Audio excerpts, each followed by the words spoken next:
வெற்றி மாநாடுக்கு கோவை புறநகர் வடக்கு மாவட்ட செயலாளர் வி ராஜ்குமார் அவர்கள் அழைக்கிறார்.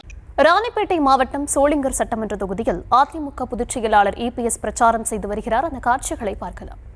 செயல்படும்.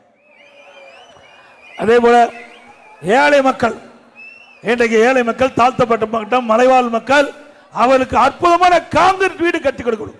பல லட்சம் ரூபாய் மதிப்பீடு கட்டி கொடுக்கணும். இப்ப இருக்கிற வீடு மாதிரில இல்ல. அதிமுக ஆட்சி வந்த பிறகு ஏழைகளுக்கு அற்புதமான காங்கிரீட் வீடு கட்டி கொடுக்கப்படும். தாழ்த்தப்பட்ட மக்களுக்கு கட்டி கொடுக்கப்படும், மலைவாழ் மக்களுக்கும் கட்டி கொடுக்கப்படும் செய்தி இந்த நேரத்தில் தெரிவித்து, அதே போல இன்றைக்கு நம்முடைய மாணவ செல்வங்கள் திறமையான கல்வி கிடைப்பதற்காக மாண்பு அம்மா அவர்கள் லேப்டாப் கொடுத்தாங்க. விடியா திமுக அரசு அரசியல் கால் புரட்சியின் காரணமாக 4 ஆண்டு காலம் நிறுத்தப்பட்டு விட்டது. 10 ஆண்டுகள் அதிமுக ஆட்சியில் 52,35,000 மாணவ மாணவிகளுக்கு லேப்டாப் கொடுத்தோம். இதற்காக 7,300 கோடி அரசாங்கம் நிதி ஒதுக்கீடு செய்யப்பட்டது.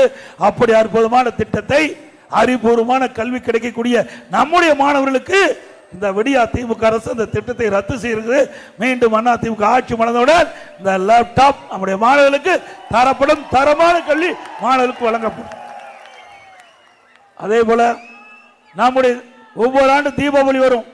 உங்களுடைய மகத்தான ஆதரவின் பேரில் அதிமுக ஆட்சி மலர்ந்தவுடன் ஒவ்வொரு ஆண்டும் நம்முடைய தாய்மார்களுக்கும் நம்முடைய சகோதரிகளும் அற்புதமான சேவைகள் வழங்கப்படும்.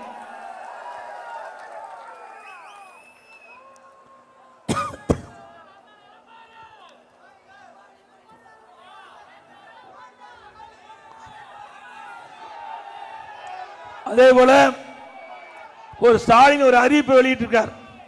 உங்களுடன் ஸ்டாலின். யாருடன் ஸ்டாலின்? இப்பதான் மக்களிடம் வந்திருக்கிறார். 4 வருஷம் மக்கள் மீது அக்கறை கொண்டு உங்களுடன் ஸ்டாலின் ஒரு விளம்பரத்தால் அடிச்சு இதை வீடு வீடா இந்த அதிகாரிகள் வந்து இந்த தாளில் 46 பிரச்சனை இருக்குது.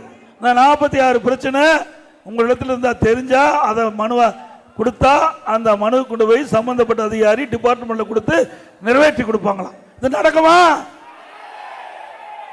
இது அத்தனையும் டிராமா தானே, நாடகம் தானே. வெற்றி மாநாடுக்கு கோவை புறநகர் வடக்கு மாவட்ட செயலாளர் வி ராஜ்குமார் அவர்கள் அழைக்கிறார்.